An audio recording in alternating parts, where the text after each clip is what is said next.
C'est Marc Fremio, bonjour.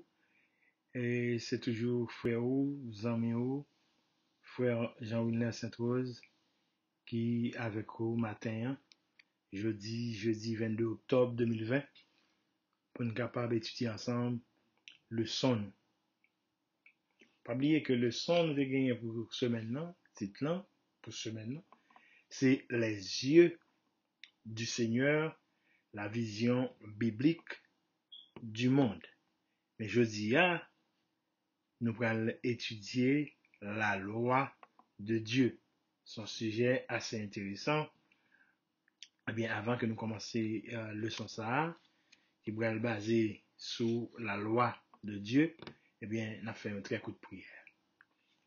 Seigneur éternel, notre Dieu, merci pour la nuit passée et ce jour déjà commencé. Merci de nous avoir protégés. Sois avec nous, dirige-nous, instruis-nous au nom de Jésus. Amen. Eh bien, rapidement, nous allons réciter verset nous que nous gagnons pour nous mémoriser pendant toute semaine. C'est un verset que nous joignons dans Proverbe 15, c'est le verset 3. Les yeux de l'Éternel sont partout, observant les méchants autant que les bons. Proverbe 15, verset 3. Jeudi 22 octobre, là, nous allons étudier la loi de Dieu. Eh bien, c'est un sujet intéressant, des fois qui fait un pile balle en pile. Mais cependant, il y a un bagage qui est capable de mettre nous tous d'accord. Parce que bon Dieu créé tout le monde libre, ou gagne le libre arbitre, ou capable de choisir, observer la loi de Dieu, tant qu'on doit choisir tout, pas observer la loi de Dieu. C'est possibilité ça, bon Dieu, bah ou. C'est un plus gros cadeau que le bah ou. Tant que moi-même, moi, fais choix pour m'observer la loi de Dieu, eh bien, ou capable ou même faire choix pour pas observer la loi de Dieu, malgré que vous connaissez qu'elle existait. Mais cependant, même moi-même, en tant que chrétien, en tant que monde qui t'a aimé qu'on sauvé, eh bien, m'a toujours invité, m'a toujours encouragé à observer les commandements de Dieu. Nous allons aller rapidement parce que le sujet apparaît un petit peu long, mais nous allons aller rapide. Il y a de cela quelques années, eh bien, tu as un débat qui a fait en France. Le débat, ça, c'est un débat qui a fait au sujet de la peine de mort. Comme si, tu es capable de tuer moun, si moun n'a commis un bagage qui est grave, eh bien, tu es capable, au lieu que vous mettez dans la prison, vous éliminez.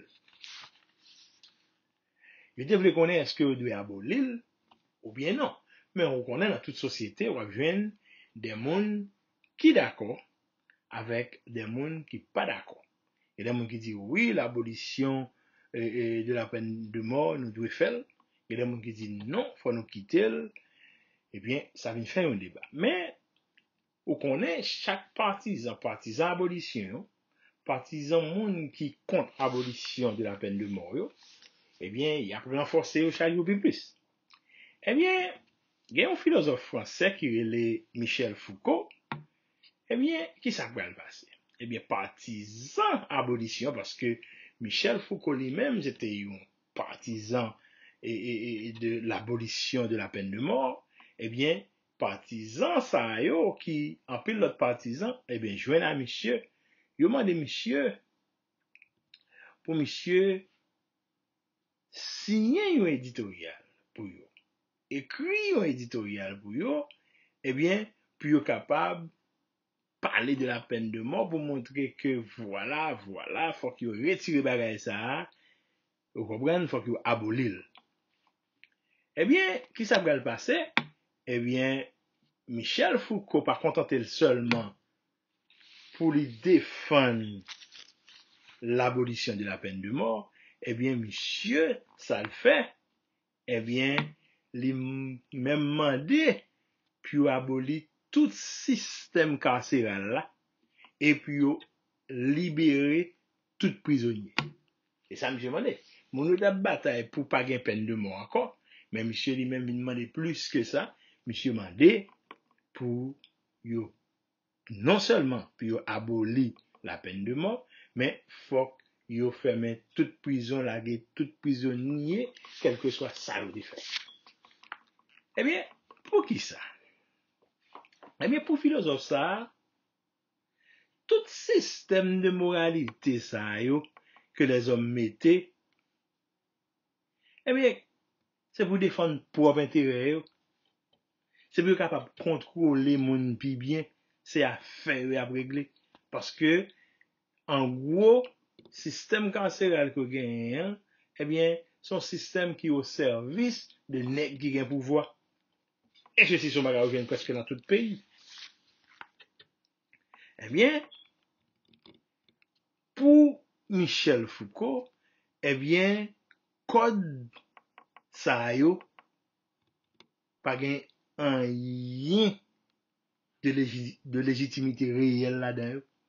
Tout nèg yo c'est à politicien yo, nèg qui gagne pile l'argent c'est à faire après clé.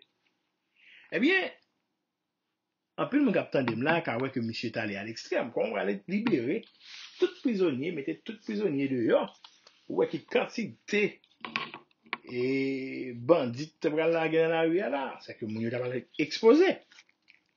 Eh bien, qui ça nous cawe dans ça? Eh bien, nous ka dit que problème ça yo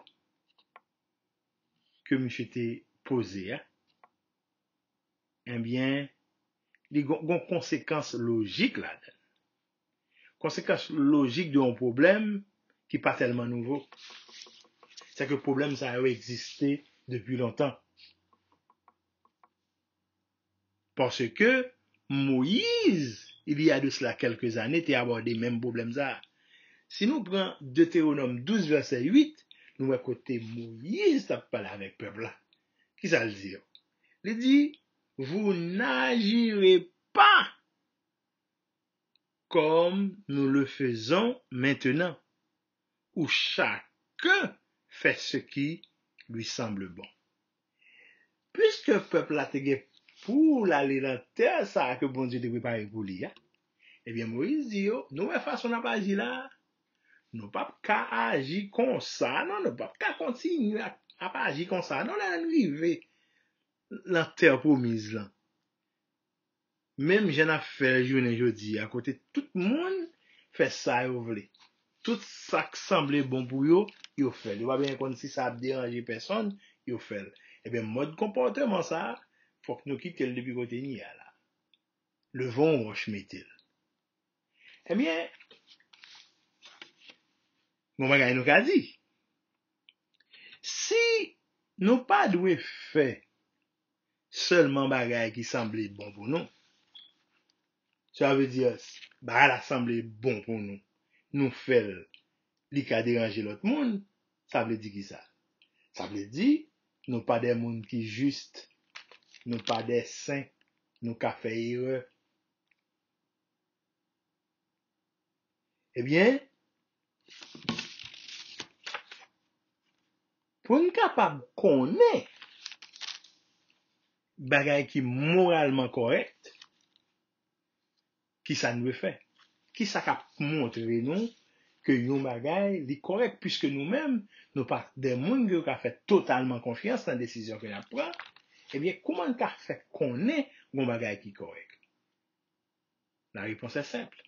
Parce que le Seigneur nous a donné un code moral. Code moral, ça, c'est pas les hommes qui viennent avec pour régler l'affaire, mais son code moral que bon Dieu bat nous pour nous capable suivre et qui est bon pour nous. Eh bien, on essaie de regarder une réponse. Là, on regarde Deutéronome 6, verset 5. Tu aimeras l'Éternel ton Dieu de tout ton cœur, de toute ton âme et de toute ta force. Ça, c'est intéressant. C'est une loi bon Dieu qui m'a dit pour aimer bon Dieu avec tout cœur, toute non, toute force. Oui. Si nous allons plus loin, nous prenons Apocalypse 14, verset 12, eh bien, on voit verset 12. C'est ici la persévérance des saints. Qu'est-ce que ça qui saint? C'est ceux qui gardent les commandements de Dieu et la foi de l'Église. Nous voyons qui côté nous venons. Verset ça nous venons qui côté dans l'Apocalypse. Moi c'est qu'on connaît qui côté l'Apocalypse situé dans la Bible et de qui ça l'Apocalypse parle. Il dit nous, c'est ici la persévérance des saints. Les saints qui gardent les commandements de Dieu et la foi de Jésus. Apocalypse 14, verset 12. Eh bien, si nous devons mettre la rédemption la mi-temps vision que nous gagnons, la vision chrétienne que nous gagnons de monde ça, eh bien, la loi de Dieu doit là tout. Même place que la rédemption occupée dans la vision chrétienne que nous gagnons de monde là, eh bien, la loi de Dieu, les 10 commandements, eh bien, ils doivent également la même place ça. Qui ça? De qui ça a racheté nous? Jésus-Christ a racheté nous. Jésus-Christ a racheté nous du péché. Que Romains 3, verset 20, qui dit non, le péché c'est quoi? C'est la transgression de la loi. Une fois qu'on viole la loi, eh bien, on commet un péché.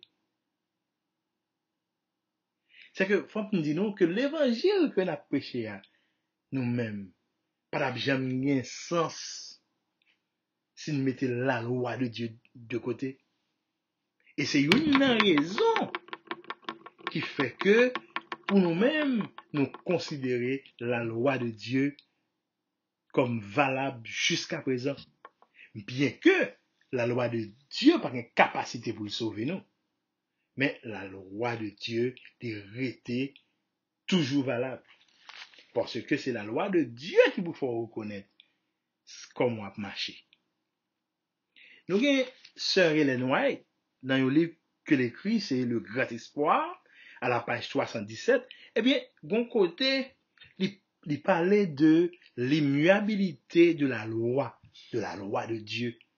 Ça n'a pas de changement là-dedans. La loi de Dieu, les 10 commandements restent et demeurent éternels.